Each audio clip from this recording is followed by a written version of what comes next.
Welcome to బీజీఎన్ Telugu updates. అమెరికాలో గత 2.5 దశాబ్దాల్లో ఎన్నడూ చూడనంత నిరుద్యోగ సంక్షోభం ఏర్పడింది.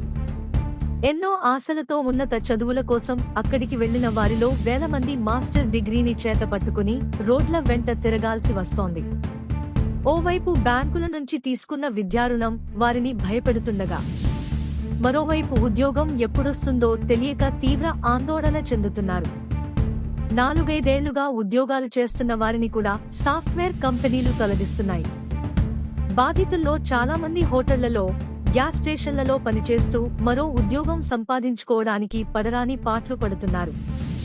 అమెరికాలోని సాఫ్ట్వేర్ కంపెనీల్లో అధిక వేతనాలతో కూడిన ఉద్యోగాలు లభిస్తాయనే నమ్మకంతో మన దేశం నుంచి ప్రతి ఏడాది విద్యార్థులు అక్కడికి వెళ్తుంటారు. ఇలా 2022 నుంచి 23 వరకు సంవత్సరంలో దాదాపు 2 లక్షల మంది వెళ్లారు.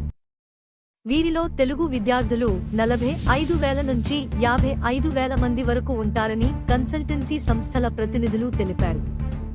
అమెరికా వెళుతున్న విద్యార్థుల్లో చాలా మంది ఎంఎస్లో కంప్యూటర్ సైన్స్, దాని అనుబంధ కోర్సులను చదివేందుకే అధిక ప్రాధాన్యమిస్తున్నారు. 2 ఏళ్ల కిందటి వరకు అమెరికాలో ఎంఎస్ చేసిన వారిలో దాదాపు 85% మందికి అక్కడే ఉద్యోగాలు లభించాయి. Like, comment, subscribe.